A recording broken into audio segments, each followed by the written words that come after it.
service only. I'd like to extend one more comfort to most members and passengers to fly time to Monrovia Unmasked.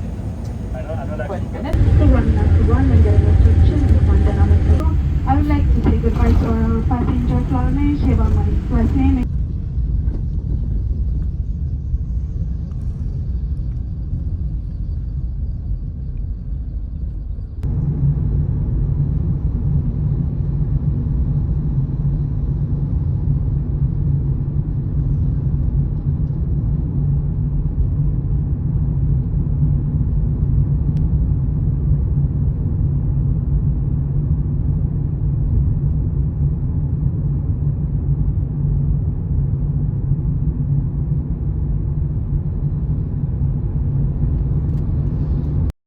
All right, guys, we are at country 157. If you guys are new to my channel, my name's Emily, and I'm going to every single country in the entire world. And this is country 157. We're in Monrovia, Liberia today. And I just wanted to emphasize in this video how extremely expensive it is to travel through West Africa. I want to give you guys the heads up because a lot of people think that West Africa is affordable, that's cheap, and it's not at all. I flew from Freetown via Ethiopian Airlines. It was only an hour-long flight, and the flight was $400, you guys, for a 1-hour flight from one country to another. That's partially due to the airport taxes and the fees that they charge. So even if you get a really good deal, you're still having to pay those airport taxes and fees. So it never goes away. I was the only person who got off of this Ethiopian flight. Everybody else was headed to Addis. So yeah, not a lot of people fly from one country to another for $400. It's quite expensive. I landed and went to the Cape Hotel. The taxi here was $50, but if you're haggling for a taxi, you shouldn't pay more than $35 USD. I pre-booked this taxi and I knew it was going to be a little bit more expensive, but I wanted to make sure I had somebody there when I arrived. So I ended up paying $50 for the taxi. The airport is nowhere close to Monrovia, the town center. It's like maybe 45 minutes. If there's no traffic, maybe 30 minutes away. It's a 30-minute drive. So be ready for that as well. It's like that in most West African countries as well. When you go to Senegal, the airport is nowhere near the town center. Same thing with Freetown. You have to actually take a ferry, a 45-minute ferry to actually get into Freetown from the airport. Ghana is pretty similar. It's a pretty long drive from the airport to the town center. That's just kind of how it seems to be in West African countries. And again, all of those taxis can really add up. They can be quite expensive. So without further ado, I want to show you guys what I got for $170 at the Cape Hotel. I'm only staying here for one night, but I want to give you a room tour and show you what $170 gets you in Monrovia, Liberia. So this is a 5-star hotel, or this is what, they claim to be a 5-star hotel on their website. And again, this is $170 USD per night, which is kind of baffling because, I mean, if you go to Dubai, you can get like, really clean, nice room for like $30 per night. And this is like $170. And there's been very, very little maintenance. Let me try to turn on lights so you guys can get a better view. You can tell that things just haven't been maintained in the hotel. Like, you go up here, obviously this needs, maintenance, cleaning, all kinds of stuff. I already flushed the toilet, but when you flush the toilet, the water takes a really long time to flush because, again, it's, it just hasn't been properly maintained. The walls are filthy, filthy, filthy. They have all kinds of cracks in them. It kind of feels like it really does feel like theft. I'm not going to lie. This should not be $170 per night. I mean, yeah, it's just crazy how much you pay to travel through West Africa. And in my opinion, I've been all around the world, you guys. In my opinion, West Africa, you pay the most and you get the very, very least. Like nowhere else in the world do you pay this much money. Middle East is very affordable. Asia is very affordable. South America is super, super, super affordable. You can really find affordable deals all over Europe as well and North America. This is really like one of the only places where you pay so much money and you just feel like you just get, you know, totally financially raped.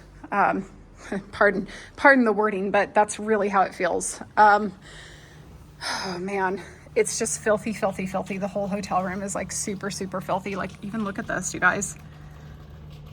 And this is supposed to be a 5-star hotel. They claim to be a 5-star hotel. Anyways, I'm not trying to be a Debbie Downer, but I do want to give you guys a heads up for what to expect, because if you're coming to West Africa, you need to bring a ton of money and you need to have really, really low expectations, because this is kind of what you get everywhere. And this is like one of their best hotels. If I went to a cheaper, more affordable hotel, you know, it's going to be even worse. So anyways, I'm not going to be a Debbie Downer throughout this entire video. I am going to go outside, try to do some fun stuff. I'm going to be, you know, going around the town center, going to try West African food. It's going to be a fun trip. I'm going to make it a fun trip. I'm going to force this to be a fun trip. So it will be good. But yeah, I just want to give you guys a heads up, because I mean, could you imagine if you weren't well traveled and you arrived here thinking that, you know, it was going to be a $170 hotel room and this is what you get? It would be pretty disappointing, to be honest. How gross this is. I've only been walking in my socks for maybe 2 minutes, and look at how dirty they are.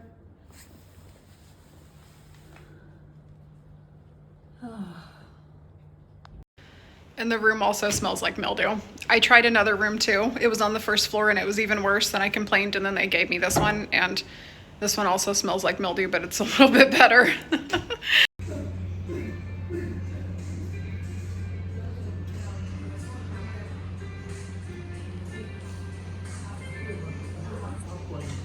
Today we are going to the Historical Museum. We're going to the Old and the New U.S. Embassy. Monrovia was actually named after James Monroe, President James Monroe from the United States. And you might have also noticed that the Liberian flag and the United States flag are very similar.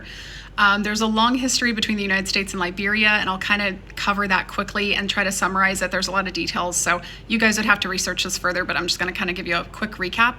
And then Liberia means land of the free. So back in the 1820s, 1840s, the United Kingdom, the United States were pushing politically and morally to end slavery. Now, why would they want to end slavery? We've been taught, right, in the United States that the blacks were the victims of slavery and the white people were the perpetrators, right? They were winning at slavery. They were doing all these horrific things to blacks. But a big part that a lot of people don't know about is the Ottoman Empire in North Africa and the Barbary Pirates slave trade. The Barbary Pirates were a really big problem for Europe and for the United States and the Caribbean, South Africa, and other parts of Africa also had Barbary pirates coming down and capturing people and sending them back up to North Africa and selling them. There was roughly, it's estimated that maybe 21 million white people across Europe and the United States and in other parts were collected and then put into the Barbary pirate slave trade in North Africa. So the Protestants and the Catholic dealt with this issue differently. A lot of the Catholics would send nuns, they would send organizations down to North Africa to buy back the slaves, to buy back white slaves. And people go, well, what do you mean they were buying back white slaves? Well, wouldn't that just make the problem worse? Well, actually, it did. To the point that the United States and different countries, France and Britain, were having to pay bribes to the Ottoman Empire. They were paying bribes to Tripoli, Libya, all over North Africa to ensure that their people weren't being captured and sold into slavery. The Protestants, on the other hand, decided that they were going to completely outlaw slavery, that to purchase a slave would be illegal from this point going forward, and that would end the demand or end the sales of slaves in North Africa, right? They were going to cut off the demand for slaves. This ended up working, actually, in their favor. The United Kingdom stopped slavery. They ended it in all of their colonies, and now the Barbary pirates, the Ottoman Empire, they had no business, right? They weren't collecting money and making money off of those people that they were selling, kidnapping and selling. So it ended the slave trade through the United Kingdom. The United Kingdom famously joined with Sierra Leone, the Sierra Leone Company. That's where the name Sierra Leone comes from. So the Sierra Leone Company, they were shipping slaves, newly freed slaves from the United Kingdom to Sierra Leone, the ACS, or the American Colonization Society, was shipping newly freed slaves from the United States back to Liberia. This also was not done as a form of punishment. This was simply to try to establish an autonomous region in West Africa for these slaves, these people who had been taken from Africa. It was to make them autonomous so that they could have their own republics and their own governments. Liberia, for example, was the first republic in all of Africa. So after these freed slaves came to Sierra Leone and Liberia, the chiefs, the tribes, the people who were here originally before they were introduced into their society were getting frustrated. They were getting a little bit upset that these newcomers were here. They had just established these new borders. There were no borders before. No borders, no written language, no maps. They were getting frustrated that these newcomers were here. They were automatically put into positions of power. The language was obviously changing as well because the newcomers were coming and speaking English, and they were speaking French and Portuguese and all of these different languages that the tribes didn't know. So they distinguished themselves automatically. There was a big difference in dialect and then, of course, in names. So today there's still a little bit of tension between the original tribes and between the newly freed slaves that came over. But this is just kind of a brief history. I hope this helps just a little bit to give you guys a little bit more knowledge of how these countries came to be, how Liberia became the first republic in Africa, and why there's still a little bit of tension today. When you come to visit, you'll see that tension if you start to interact with the locals. Anyways, today we, again, we're gonna go grab breakfast, and I hope it's a fun day. I hope you guys enjoy this vlog. It is raining outside, so it's going to be a little bit challenging maneuvering around the rain. It's the wet season here in West Africa, but yeah, I'm super excited, and I hope you guys enjoy. All right, I got some breakfast at the Cape restaurant. It looks like they have some local items here. I think she said that there's mozzarella in this. This looks really good. Look at this, you guys. Nobody out on the streets. It's completely empty because of the rain. The old U.S. Embassy. And then if we keep walking up and around the corner, we'll get to the new U.S. Embassy. All right, I'm here, and right behind me is the old building for the U.S. Embassy. And then across the street should be the new building, but both of them look active. There's people in the old building. So I think maybe both of them are still used. The new one is fully, there's a fence around it, so it's fully blocked off. You can't really see it. And then if we keep going down the street, eventually we'll get to the museum. The brand new embassy. Ironically, there were people in the old embassy or the old building, but there's none in the new one. Man, you guys, the KKs are making good money today. Nobody wants to be out in the rain. This is a great time to come to West Africa. Nobody stops or follows you around to ask you for money because nobody wants to get wet. It was a good idea to come in August.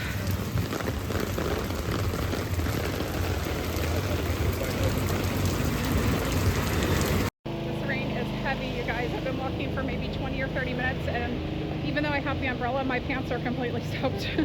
It's a lot of rain. Right, we're here at the National Museum. This is $10 USD, and I think it comes with a guide, but the guide is showing another group that are coming soon.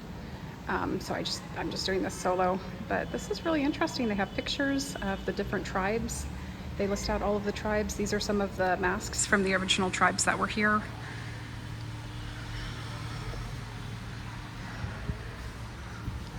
I think there's a second story to it as well. Wow, look at this. Oh, this is pretty cool. They have old 19th century furniture from when Liberia started. It talks about the war.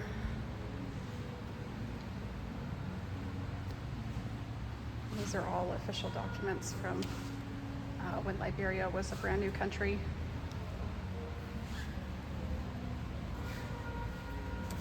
You can see the Liberian flag. Very, very similar to the US flag.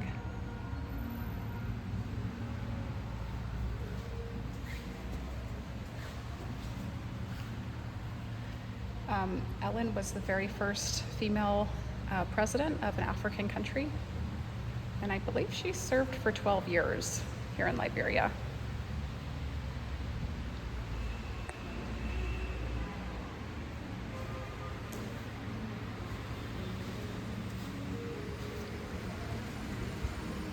George was a football player that later became the president of Liberia. George King.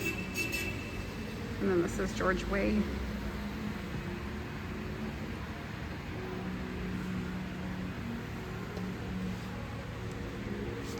These are the old banknotes, the old Liberian banknotes. Very, very similar to US banknotes and old coins.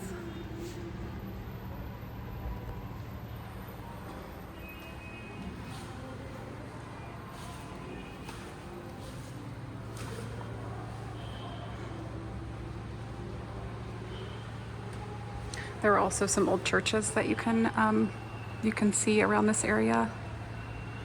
These are some of them. Well, not the one on the left, but like this one is one of the original churches that was built.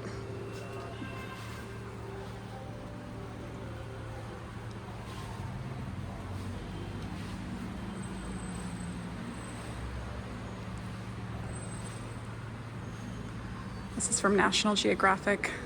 They did an episode on the plants and the trees here in Liberia, how they're used, how they're grown. We also, Firestone in the United States also purchased, I believe they purchased rubber from Liberia. They have trees that produce rubber, and that was really, really beneficial for Liberia. That's where a lot of their money came from, because their economy kind of collapsed at first, but Firestone purchased a whole bunch of rubber and tire from them, and yeah, that really helped their economy. Oh my goodness, wow, that's a picture. Okay, this goes into the Ebola virus. Wow. Oh. Yes. Okay, they do have something on Firestone. I wasn't sure if they were going to mention Firestone here or not, but yeah, it helped their economy in the 1920s. Before that, their economy was not doing so well, but Firestone came in and it kind of fixed their economy, or kept their economy afloat. That's it for the museum, you guys. It's just 2 floors, and it's $10 to come and enter, and yeah. So I think right now I have to get over to an airline agency to purchase a ticket, and then after that I'm going to come back and do the island. So I might not get the agency on film because I don't think it's going to be that fun to watch. But so our next thing for this video will be the island.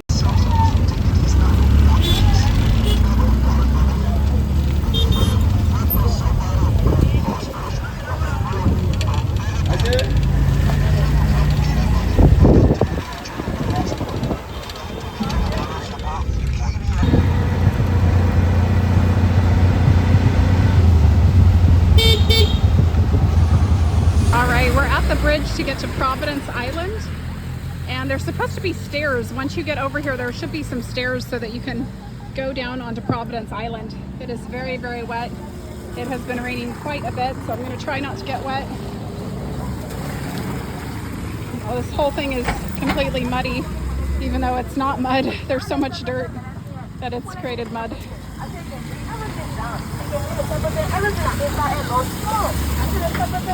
Here's the bridge.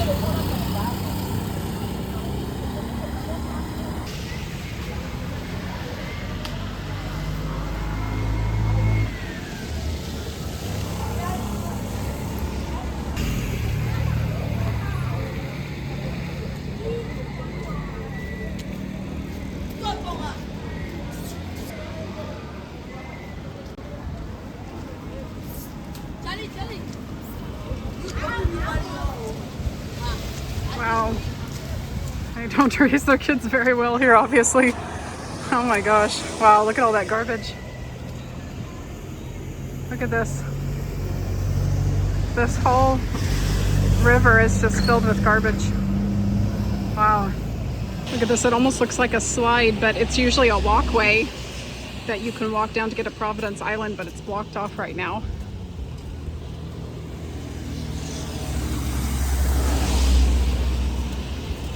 So looks like we can't go down to get to the island. Somebody told me that there was historical information here too on Providence Island. I don't see anything. This is such a weird design that they created. I mean, think if you didn't have very good balancing skills and you slid down this, it's almost like a slide. So this is, yeah, this is blocked off today. I don't know if it's open on the other side either. I don't think it is. We might have to skip out on Providence Island. Huh. I believe this is the peace tree. There's so many trees though, I'm not sure which one is which, but this one seems to be the largest. And I think this is the peace tree that was planted when Liberia first became a republic or a country. Yeah, and you go over to the other side and there's no, I don't think there, oh, that one's blocked off too. Look at that. Yeah, so it's all blocked off. Huh. Okay, so Providence Island is out. We're also not able to go to the islands right now because it's the wet season. And I just got a call from the airline that I booked my departure ticket with. I was supposed to have a layover in Conakry, Guinea, and then I was supposed to end up in Ivory Coast.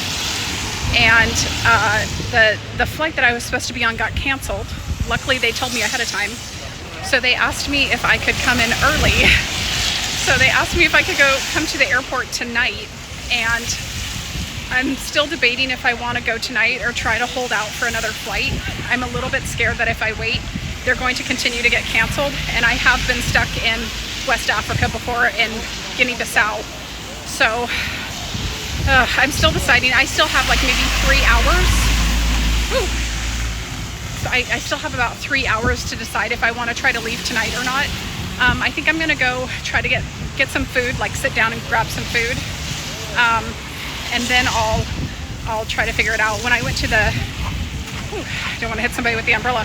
When I went to go pay for my ticket, everything was fine. And then the lady who was helping me pay for my ticket, she gave me a call on WhatsApp just now and told me that the flight is canceled that I was going to go on.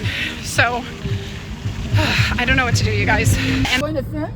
what? Going to fence. Yeah, I'm fine. You don't need to tell me that.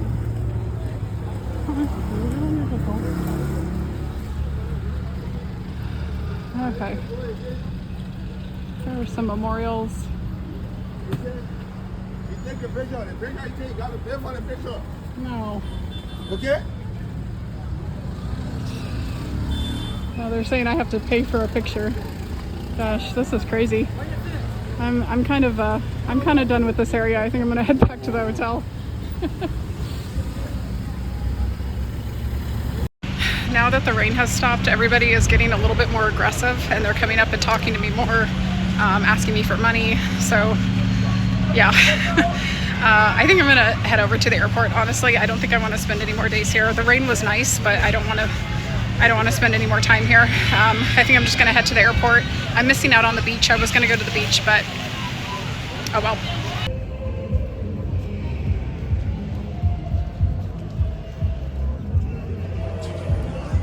My goodness, these are old graves. They're crypts and they're filled with garbage. Oh my goodness. You wouldn't even believe what's happened to these graves that are full of garbage and trash. People are people are living in the grave sites and then they dump their trash here and there's people looking through the garbage. They're digging through the garbage trying to find food or whatever they can. But it's just the complete thing is just a landfill. Yeah, it's very, very sad. This was actually supposed to be a park. Like on the map, it looks like it's a park, but it's not a park. Excuse me, that was not a park. That was the Palm Grove Cemetery that we walked through. And yeah, the crypts or the burial sites are completely trashed, and there's people, you know, digging up the burial sites, getting things out of them, and then living in the crypts. That was shocking to see.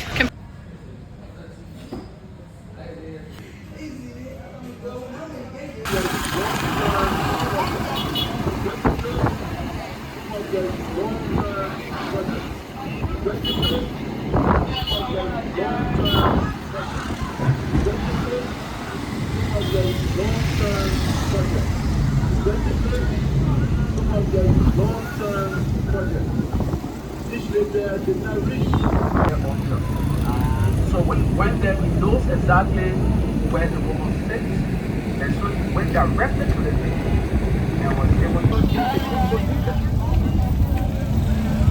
following from all around the world. Boston is Marshall. So we're telling you that Let's go to Bassa. Oh, it's called Bassa. Yeah, this is cool. It's a big marketplace. Wow. Boston Junction.